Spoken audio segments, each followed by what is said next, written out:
नमस्कार दोस्तों, आप देख रहे हैं नवादा लाइव। मैं हूं वरुणेंद्र। एक महत्वपूर्ण सूचना है। सूचना उन लोगों के लिए है जो भारतीय स्टेट बैंक की नवादा मुख्य शाखा के ग्राहक हैं या बैंक खाता धारक हैं। तो सूचना ये है कि अगर आप भारतीय स्टेट बैंक की मुख्य शाखा के खाता धारक हैं तो एक बार बैंक शाखा जाकर आप पता कर लें कि क्या आपका अकाउंट चालू अवस्था में है या होल्ड पर डाल दिया गया है। हमें जो सूचना है उसके हिसाब से करीब 10,000 खाता को होल्ड पर डाल दिया गया है। और इसके पीछे की जो वजह बताई जा रही है वो वजह ये है कि जिस समय आपने बैंक में अपना खाता खुलवाया था उसमें आपने कोई फॉर्म भरा होगा। उस फॉर्म पर जो भी आपने कलम से भरा है उसके बारे में बताया जा रहा है कि वो अमिट हो गया है, मिट गया है, पूरी तरह से वो दिखता नहीं है। इसलिए वैसे खाता को जानबूझकर होल्ड पर डाला गया है ताकि जो भी बैंक ग्राहक हैं जिनका भी खाता है वो फिर से उस फॉर्म को भर सकें। दरअसल इसके शिकार हम भी हुए हैं, इसीलिए हमको लगा कि हम जो परेशानी झेल रहे हैं आप परेशानी न झेल पाएँ। हुआ ये कि अचानक हम अपना एटीएम का इस्तेमाल करने के लिए किसी एटीएम के पास पहुंचे। एटीएम मशीन में हमने कार्ड डाला तो सारा प्रोसेस तो हुआ, लेकिन जब पैसा निकलने की बारी आई तो लिख दिया गया कि योर अकाउंट इज अनअकाउंटेबल, मतलब आपका अकाउंट से लेन देन संभव नहीं है, अनअकाउंटेबल अकाउंट, यही लिख रहा है, यही सब का इस्तेमाल किया जा रहा है।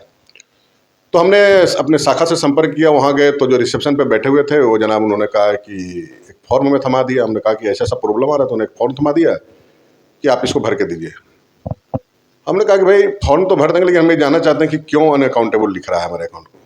तो जनाब का जवाब था कि इतना बताने लगेंगे तो मेरा गला छिल जाएगा, 10,000 अकाउंट इस टाइप से होल्ड पर हुआ है। हमने उसका जवाब हमें बहुत ही नागवार लगा और हमने उस फॉर्म को वापस कर दिया और हम जाकर के सीधे चीफ मैनेजर से हमने इस बात की शिकायत की।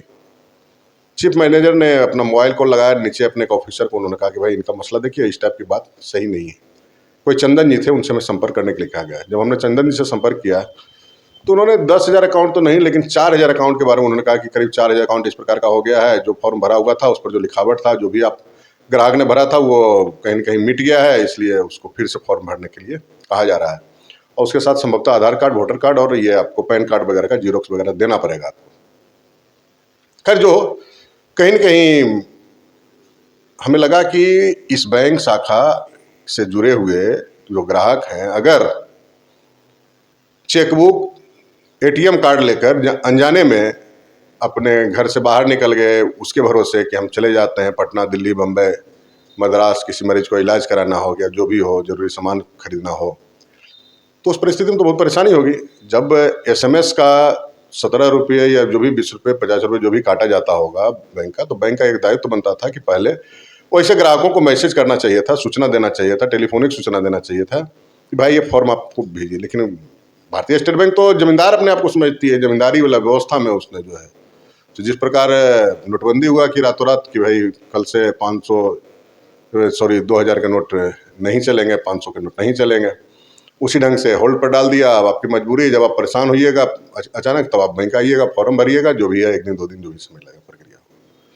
खैर, अब तो उनकी मर्जी है, चूँकि वहाँ का हैंडलिंग वही करते हैं, खाता धारक हम हैं, आम पब्लिक हैं, हमें परेशान तो लोग करेंगे और हम लोग की परेशानी झेलना हम लोग की आदत सी बन गई है। तो ये लगा कि सूचना बहुत ज़रूरी है। जो भी भारतीय स्टेट बैंक, और ऐसा नहीं है कि सिर्फ नवादा ब्रांच से जुड़ा मामला, अगर इस प्रकार का नीतिगत निर्णय लिया गया है और जो चंदन जी जो यहाँ ऑफिसर उन्होंने बताया कि पटना से ये हुआ है, तो निश्चित तौर पर पूरे बिहार में हुआ होगा, पटना सर्किल में हुआ होगा, पटना जोन में हुआ होगा या पूरे देश स्तर पर हुआ होगा। तो खबर ये सब लोगों के लिए कि जो भी भारतीय स्टेट बैंक के खाता धारक हैं वो सीधे अपने ब्रांच से संपर्क करें, या अगर आप एटीएम होल्डर हैं तो अपने एटीएम मशीन में जाकर के अपने एटीएम को डालकर देखें। अगर पैसा उधर से दे देता है तो समझिए आपका अकाउंट चालू अवस्था में, नहीं तो आपका अकाउंट भी होल्ड कर दिया गया है।